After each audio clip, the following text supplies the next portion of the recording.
আসসালামু আলাইকুম শিক্ষার্থীবৃন্দ, আশা করি সবাই ভালো আছো এবং নিরাপদে আছো।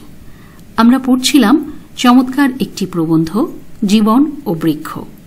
এটি আমাদের দ্বিতীয় পাঠ। ইতিমধ্যে তোমরা জেনেছ এই প্রবন্ধের মূল বিষয় হচ্ছে মানুষের জীবনের যে সার্থকতা, সত্যিকারের মানুষ হয়ে ওঠার যে বিষয়, সেটি আমরা সুন্দরভাবে চমৎকারভাবে উপলব্ধি করতে পারব যদি আমরা বৃক্ষের দিকে দৃষ্টিপাত করি। অসাধারণ একটি বিষয়, আশা করছি এটি তোমরা উপলব্ধি করবে। চলো বিশ্লেষণে যাওয়া যাক। ইতিমধ্যে আমরা জেনেছি মোতাহার হোসেন চৌধুরী বৃক্ষের সাথে জীবনের মিল খুঁজে পেলেও কবিগুরু রবীন্দ্রনাথ ঠাকুর মিল খুঁজে পেয়েছেন নদীর সাথে।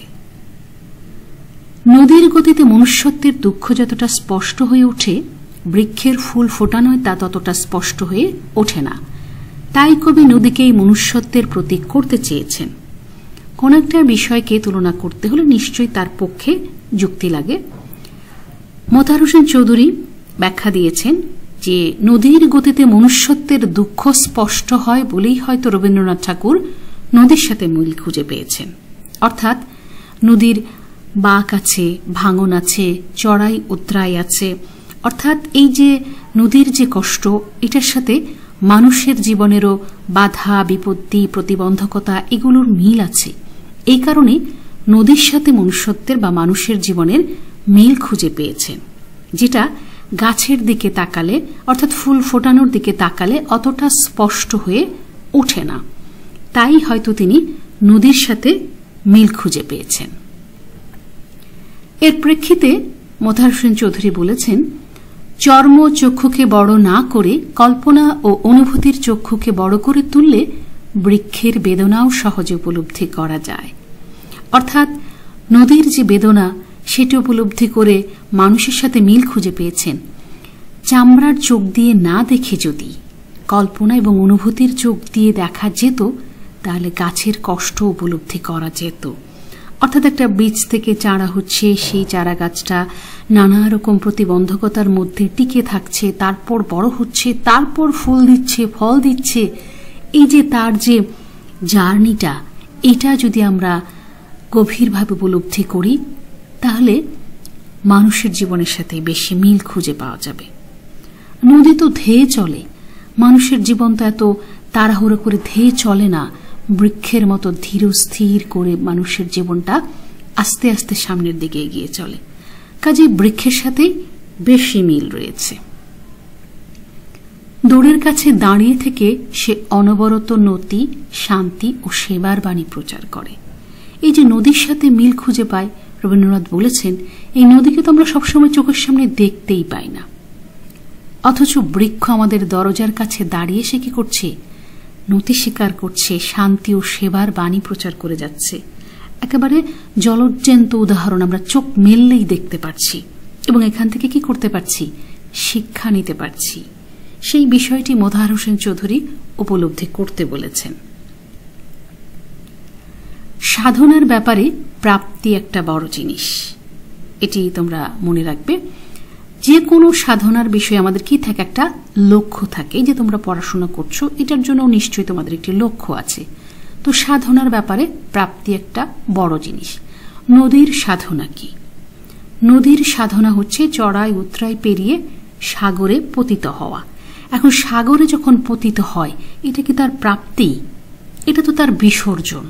এতে তার আত্মপরিচয় পর্যন্ত লোপ পেয়ে যাচ্ছে। মানুষের ক্ষেত্রে তো এমনটি নয়।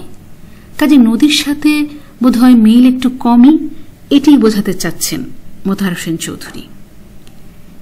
এই যে বৃক্ষ কি করছে?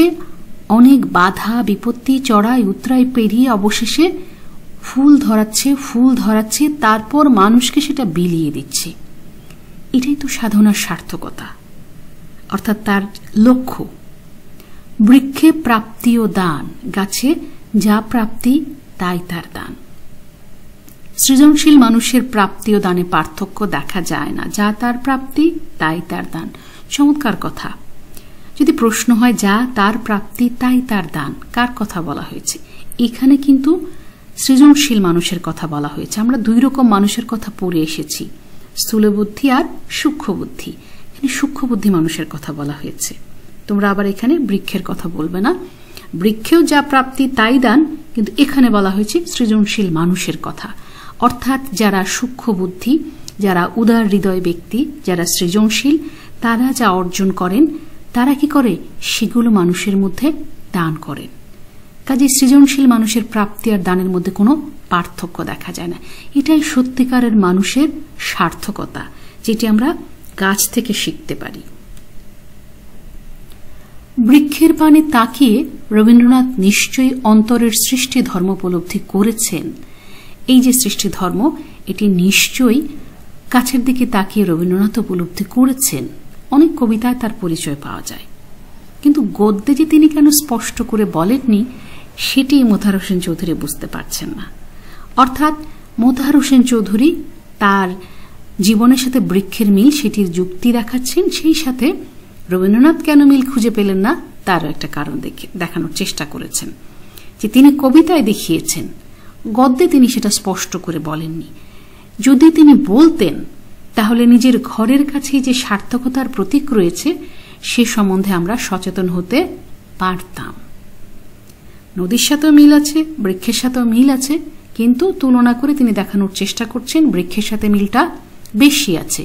এবং রবীন্দ্রনাথ এটি বিশ্বাস করেন যে গাছের যে জীবনের যে সার্থকতা সেটি তিনি বিশ্বাস করেন, বিভিন্ন কবিতায় সেটি বলেছেন। গদ্যে যদি বলতেন তাহলে বিষয়টি আরো ভালো হতো, আমরা আরো অধিক সচেতন হতে পারতাম। এখানে কিন্তু কাউকে ছোট না করে তার চমৎকার যুক্তি দিয়ে বিষয়টি বোঝানোর চেষ্টা করেছেন। নীরব ভাষায় বৃক্ষ আমাদের সার্থকতার গান গেয়ে শোনান, অনুভূতির কান দিয়ে সে গান শুনতে হয়। এই যে বৃক্ষের জীবনের সার্থকতা হচ্ছে অন্যের কল্যাণ করা, এটা কিভাবে শোনাচ্ছে সে? নীরব ভাষায়। আমাদের ধর্মে আছে ডান হাতে দান করলে বাম হাত যেন বুঝতে না পারে, সে বিষয়টা কিন্তু এখানে আমরা মিল খুঁজে পাচ্ছি। একদম নীরবে নিভৃতে বৃক্ষ আমাদের সার্থকতার গান গেয়ে শোনাচ্ছে, আমাদের ফুল দিচ্ছে, ফল দিচ্ছে, অক্সিজেন দিচ্ছে, ছায়া দিচ্ছে, সমস্ত কিছুই অন্যের তরে। এই বিষয়টি আমরা কখন উপলব্ধি করব? অনুভূতির কান দিয়ে যদি সেই গান শুনি। গান তো আর সত্যিকার অর্থে গান নয়, বিষয়টা আমরা উপলব্ধি করতে পারবো। একটু আগে আমরা পড়েছি চর্মচক্ষু দিয়ে নয়, এটা অনুভূতি দিয়ে উপলব্ধি করতে হবে, তাহলে আমরা এই চমৎকার বিষয়টি উপলব্ধি করতে পারব। প্রকৃতির যে ধর্ম মানুষের সেই ধর্ম। পার্থক্য কেবল তরুলতা ও জীবজন্তুর বৃদ্ধির উপরে তাদের নিজেদের কোনো হাত নেই, মানুষের বৃদ্ধির উপরে তার নিজের হাত আছে। সুন্দর কথা, ইতোমধ্যে তোমরা পড়েছ তরুলতা সহজেই তরুলতা, কিন্তু মানুষ প্রাণপণ চেষ্টায় মানুষ। অর্থাৎ প্রকৃতির যে ধর্ম মানুষের একই ধর্ম, অন্যের কল্যাণে নিবেদিত করা, কিন্তু পার্থক্য কোন জায়গায়? পার্থক্য হচ্ছে জন্ম থেকে গাছ গাছ, কিন্তু মানুষ জন্ম থেকে সত্যিকারের মানুষ নয়, তাকে মানুষ হয়ে উঠতে হয়। মানবিক গুণাবলী অর্জন করে তাকে মানুষ হয়ে উঠতে হয়। এইখানেই মানুষের মর্যাদা। অর্থাৎ অন্যান্য প্রাণী থেকে মানুষের পার্থক্য এই জায়গায় যে মানুষের নিজের বৃদ্ধির উপরে, ভালো মানুষ হয়ে ওঠার উপরে তার নিজের হাত আছে। এই কারণে একজন খারাপ মানুষ, একজন ভালো মানুষ, ভালো মানুষকে আমরা মর্যাদা দিচ্ছি, সম্মান করছি। এমনি এমনি হয়নি, তিনি নিজেকে ওভাবে তৈরি করেছেন, সেই জন্যই তার আলাদা মর্যাদা রয়েছে। আশা করি বিষয়টি বুঝতে পেরেছ। সুখে দুঃখে বেদনা উপলব্ধির ফলে অন্তরের যে পরিপক্কতা, তাই তো আত্মা। এই আত্মা বলতে আবার আমরা রূহ বুঝবো না, আমরা এটা বলবো যে সুখ দুঃখ বেদনা এগুলো এবং অভিজ্ঞতা এগুলো উপলব্ধির ফলে অন্তরে এক ধরনের কি আসে? পরিপক্কতা, পরিশুদ্ধতা আসে, তাই আত্মা। এই আত্মারূপ ফল স্রষ্টার উপভোগ্য। অর্থাৎ সুখ দুঃখ বেদনার মধ্য দিয়ে এই যে আগুন যেরকম পুড়িয়ে খাঁটি করে, এইরকম অভিজ্ঞতার মধ্য দিয়ে যে মানুষ নিজেকে শুদ্ধ করে তুলতে পারে, তার আত্মা তথা বিবেককে শুদ্ধ করে তুলতে পারে, সেই শুদ্ধ বিবেকবান যারা, তাদেরকে স্রষ্টা পছন্দ করবেন। তাই মহাকবির মুখে শুনতে পাওয়া যায় রিপনেস ইজ অল, পরিপক্কতাই সব। এখানে প্রশ্ন হতে পারে এই মহাকবি কার কথা বলা হয়েছে? শেক্সপিয়ারের কথা বলা হয়েছে। তার কিং লিয়ার নাটকে এই সংলাপটি রয়েছে, পরিপক্কতাই সব। অর্থাৎ খাঁটি হতে হবে, এটি সব বড় কথা। এই খাঁটি আত্মা, খাঁটি মানুষ স্রষ্টা পছন্দ করেন। তাই তাদের সাধনাই মানুষের শিক্ষার প্রধান বিষয়বস্তু। তাদের সাধনা, কার সাধনা? এই যে আত্মাকে পরিপক্ক করতে হবে, সুখ দুঃখ বেদনা প্রেম সৌন্দর্য কষ্ট এগুলোর মধ্য দিয়েই আত্মা শুদ্ধ হবে। এই যে শিক্ষার প্রধান বিষয়বস্তু বলা হল, এগুলোর সাধনা। অর্থাৎ আমরা শিক্ষার মূল বিষয় কি বলছি? ভালো মানুষ হয়ে ওঠা। এই সাধনাই করতে হবে যাতে আত্মার শুদ্ধি ঘটে। এটাই শিক্ষার প্রধান বিষয়বস্তু। খুব সুন্দর কথা এখানে, বস্তু জিজ্ঞাসা তথা বিজ্ঞান কখনো শিক্ষার প্রধান বিষয়বস্তু হতে পারে না, কেননা তাতে আত্মার উন্নতি হয় না, জীবনবোধ ও মূল্যবোধে অন্তর পরিপূর্ণ হয় না। তা হয় সাহিত্য শিল্পকলার দ্বারা। তাই শিক্ষাক্ষেত্রে তাদের এত মূল্য। শেষ লাইনটি আগে বলি, তাই শিক্ষাক্ষেত্রে তাদের এত মূল্য। কাদের? সাহিত্য শিল্পকলার। আমি জানি তোমাদের বিষয়টি হজম করতে একটু কষ্ট হবে। বর্তমান সময়, বিজ্ঞানের সময়, বিজ্ঞানের বিষয়বস্তু নিয়েই তোমরা পড়াশোনা করছো, বেশি গুরুত্ব দিচ্ছ। তবে লেখক বলেছেন এটি অবশ্যই শিক্ষার বিষয়, কিন্তু প্রধান বিষয়বস্তু হতে পারে না, কারণ এটা আত্মার উন্নতি হয় না।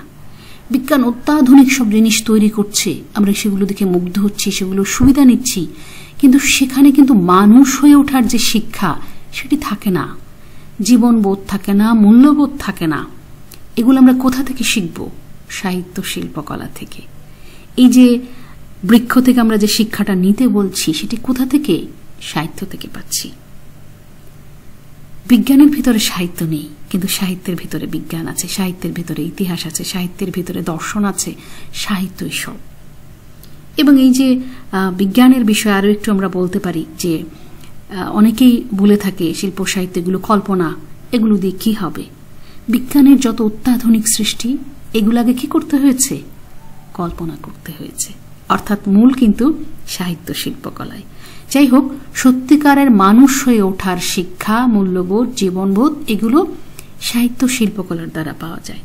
তাই শিল্প সাহিত্যকলা এগুলোর চর্চা থাকতে হবে, শিক্ষাক্ষেত্রে এগুলোর গুরুত্ব দিতে হবে যাতে ভালো মানুষ হয়ে ওঠার শিক্ষাটা এখান থেকে পাওয়া যায়।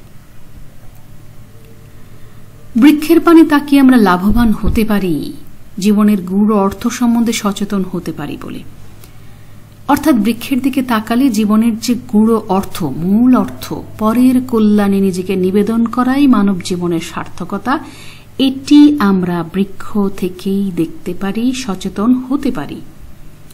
বৃক্ষের জন্ম থেকে বৃদ্ধি পুরোটাই ইতিহাস।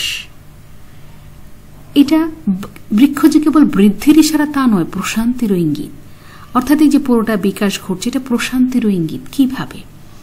এই যে একটা বীজ থেকে চারা হচ্ছে, সেই চারা ধীরে ধীরে বড় হচ্ছে, রোদে তখন কষ্ট পাচ্ছে, আবার যখন ঝড় বৃষ্টি হচ্ছে তখনও হয়তো তার সমস্যা হচ্ছে, আবার খরা হচ্ছে, সেই সময় অতি কষ্টে সে নিজেকে টিকিয়ে রাখছে।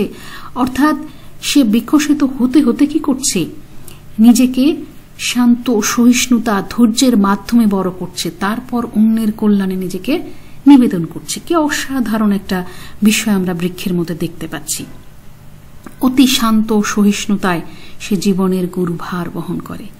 সে এটা নিয়ে কোনো অভিযোগ নেই তার, শান্তভাবে ধৈর্যের সাথে সহিষ্ণুতার সাথে জীবনের গুরুভার সে বহন করে চলেছে, অপরের কল্যাণে নিজেকে নিবেদন করে চলেছে। কি অসাধারণ কাজ করছে বৃক্ষ। এবং এটা আমাদেরকে কি করতে হবে? সাধারণভাবে যদি আমরা বৃক্ষকে দেখি তাহলে বুঝতে পারবো না, উপলব্ধি করতে পারবো না। এটি গভীরভাবে উপলব্ধি করতে হবে, অনুভূতি দিয়ে উপলব্ধি করতে হবে, তাহলেই আমরা এই বিষয়টি বুঝতে পারবো এবং এখান থেকে মানব জীবনের সত্যিকারের যে সার্থকতা সেই শিক্ষাটা আমরা নিতে পারবো। তো শিক্ষার্থী বন্ধুরা, আশা করছি এই প্রবন্ধ কেবল পরীক্ষার জন্য নয়, তোমরা নিজেদের জীবনেও কাজে লাগাবে এবং সত্যিকারের মানুষ হয়ে ওঠার চেষ্টা করবে। তো শেষ করছি এখানেই। ভালো থেকো সবাই। আল্লাহ হাফেজ।